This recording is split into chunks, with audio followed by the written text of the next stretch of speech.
السلام علیکم، آداب، نمستے، گڈ مارننگ ڈیئر اسٹوڈنٹس، کیسے ہیں آپ؟ ہم آپ کی خدمت میں ایک بار پھر سے حاضر ہوئے ہیں اپنے موضوع اردو زبان کے آغاز و ارتقاء کے ساتھ۔ عزیز طلباء، آج ہم اس موضوع کے تحت دکن میں اردو شعر و ادب 1700 عیسوی تک کا مطالعہ بغور و فکر کریں گے۔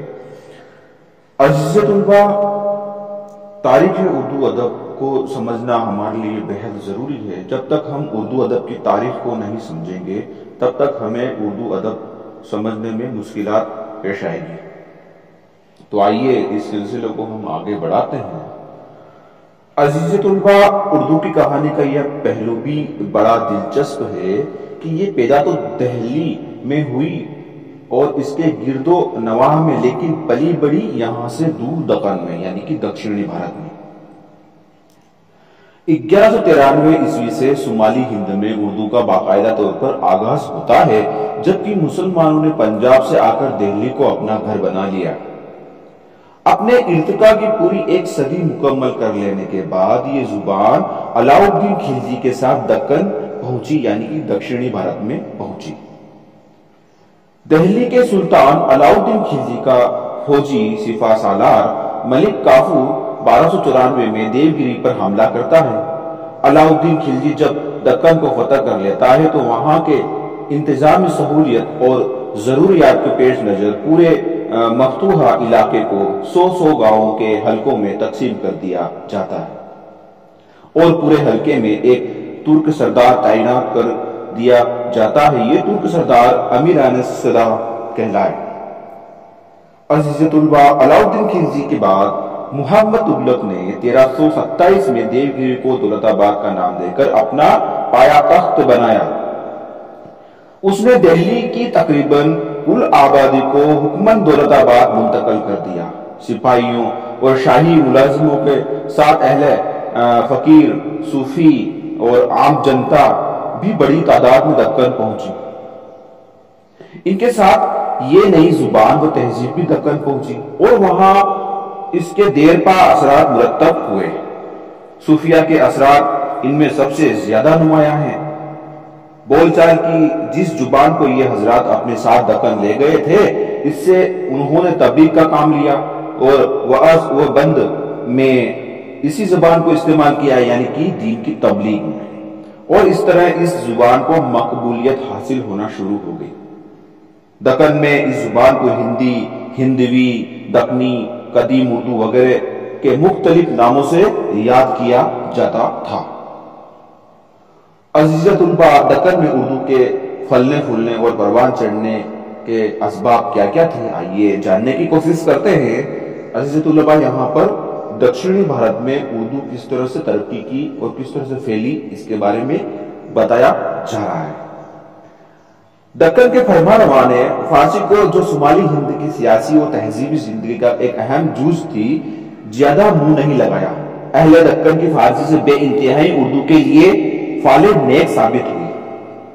اس کے علاوہ دکنی بادشاہوں کے ملکی جذبے، علاقائی تفاخر اور مقامی روایات کے پاس نے بھی اردو کو فروغ میں کافی اہم کردار ادا کیا اور انہی رجحانات کو تقویت پہنچانے کے لیے دکن کے بادشاہوں نے دل کھول کر اردو کی سرپرستی کی۔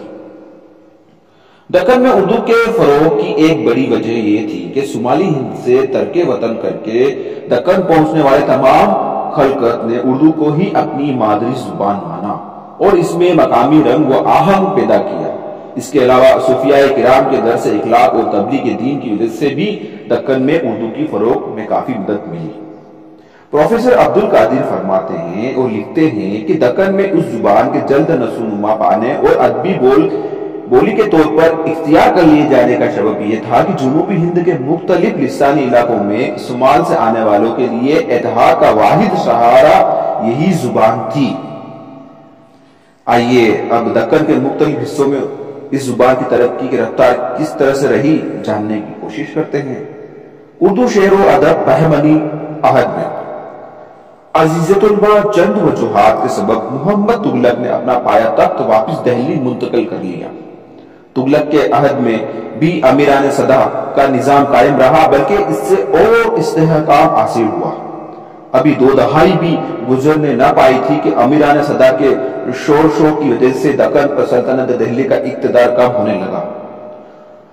انہی امیران صدا میں سے ایک امیر صدا علاء الدین حسن نے 1347 میں محمد تغلق کی حکومت کے خلاف بغاوت بلند کر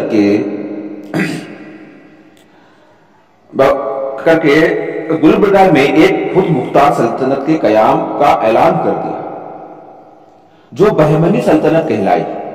یہ سلطنت 1347 سے 1527 تک یعنی پورے پونے 200 سال تک قائم رہی۔ بہمنی حکومت کا قیام جنوبی ہند کے لیے ایک نئے شاہی خاندان کی حکومت کا آغاز ہی نہیں تھا، بلکہ ایک اعلیٰ تہذیب و تمدن اور اعلیٰ نظریہ حیات کی روشنی سے مستفید ہونے کا عظیم موقع ثابت ہوا۔ تصنیف کا سلسلہ بہمنی عہد سے شروع ہوا۔ بقول جمیل جالبی فرماتے ہیں، اس تمام عرصے میں اردو زبان کا خمیرہ پورے طور پر تیار ہو چکا تھا اور اس میں اتنی توانائی پیدا ہو گئی تھی کہ اسے ادبی سطح پر بھی استعمال کیا جا سکتا ہے۔ عزیز طلبہ، اس کے علاوہ خواجہ سید محمد حسینی بندہ نواز گیسو دراز 1331 تا 1422 خواجہ بندہ نواز پہلے اردو کے شاعر ہیں۔ نظم و نثر دونوں میں انہوں نے اپنی تصانیف یادگار چھوڑی ہے۔ یہ خواجہ نظام الدین اولیاء کے خلیفہ اور نصیر الدین چراغ دہلوی کے شاگرد تھے۔ 1319 یا اس کے آس پاس فیروز شاہ بہمنی کے عہد میں گلبرگہ کے چلے آئے اور وعظ و تبلیغ میں مصروف ہو گئے۔ اس کام کے لیے انہوں نے عام بول چال کی زبان یعنی اردو کا انتخاب کیا۔ عبد القادر نے اردو ادب بہمنی دور میں گیسو دراز کے دکنی رسالے اس طرح سے بتائے ہیں: معراج العاشقین، رسالہ شرح کلمہ طیبہ، خلاصہ توحید، شکار نامہ، دار الاسرار، رسالہ 12 ماسہ، ہدایت نامہ، ہست مسائل، تلاوت وجود، تمثیل نامہ، ہفت اسرار۔ لیکن یقین کے ساتھ نہیں کہا جا سکتا کہ یہ سب ہی ان کی تصنیف ہے، یعنی کہ بندہ نواز کی۔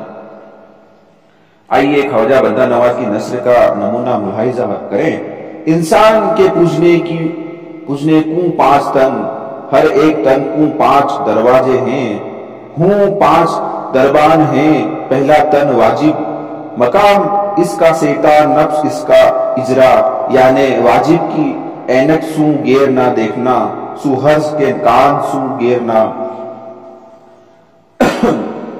سننا، سو حسد تک سو بدی نہ لینا، سو کینا کی سوت کی گرہ جاک نہ خرچنا، سو۔ عزیز طلبہ، یہ دکنی زبان ہے، اس لیے اس طرح سے نثر آپ کے سامنے آ رہی ہے۔ ان کے بیٹے سید اکبر حسینی اور پوتے عبداللہ حسینی بھی مشہور صوفی گزرے ہیں۔ انہوں نے اردو ادب کی خدمت کی ہے۔ اس کے علاوہ فخر الدین نظامی، سلطان احمد شاہ بہمنی کے دور میں ایک اہم شاعر فخر الدین نظامی ہوئے ہیں، جنہوں نے محققین نظامی بیدری کے نام سے بھی یاد کرتے ہیں۔ موجودہ معلومات کی لحاظ سے وہ اردو کا پہلا شاعر ہے جس نے عشق و عاشقی کے موضوع پر ایک طویل مثنوی قدم راو لکھی۔ یہ بہمنی دور کی اہم اور مشہور بلکہ اردو کی سب سے پہلی تصنیف ہے۔ یہ مثنوی علاء الدین احمد شاہ کے دور حکومت میں 1825 ہجری سے یعنی کہ 1431 عیسوی تا 1839 ہجری 1435 عیسوی میں لکھی گئی۔ اس کے علاوہ سید شاہ اشرف بیابانی 1459 عیسوی سے 1528 عیسوی، بہمنی دور کے اہم شاعر سید شاہ اشرف بیابانی گزرے ہیں۔ ان کی 3 تصانیف دستیاب ہے: لازم مقتدی، واحد باری اور 9 سرہار، خاص طور سے قابل ذکر ہے۔ لازم مقتدی مذہبی مسائل پر مشتمل ایک طویل نظم ہے۔ واحد باری عربی، فارسی اور اردو کی منظوم نعت ہے۔ 9 سرہار ایک مثنوی ہے جس میں حضرت امام حسین رضی اللہ تعالیٰ عنہ کی شہادت اور کربلا کے واقعات بیان کیے گئے ہیں۔ یہی ان کی سب سے زیادہ مشہور تصنیف 1502 میں لکھی گئی۔ اس مصنوی کی زبان سادہ اور صحیح ہے۔ عزیز طلباء، ابھی ہم اس بات کو اب یہیں ختم کریں گے، آگے کے لیکچر میں اس کو جاری رکھیں گے نہیں۔ عزیز طلباء، تاریخ اردو ادب کو بتانے میں اگر کوئی غلطی ہو رہی ہے، املا جملہ پڑھنے میں یا کوئی غلطی ہو رہی ہے تو معاف کیجیے گا، کوشش کروں گا آگے درست کروں۔ خیال رکھیے، اچھی طرح سے ان لیکچر کو سنیے، ہمارے کالج کے یوٹیوب چینل پر برابر بنے رہیے تاکہ آپ امتحان میں آپ کو تکلیف نہ ہو، مشکلات پیدا نہ ہو۔ کورونا کی اس بیماری سے بچیں، اپنے سماج پریوار کو بچائیں، دیش کو بچائیں۔ اسی کے ساتھ رخصتی چاہتا ہوں۔ اللہ حافظ، پھر ملیں گے۔ تھینک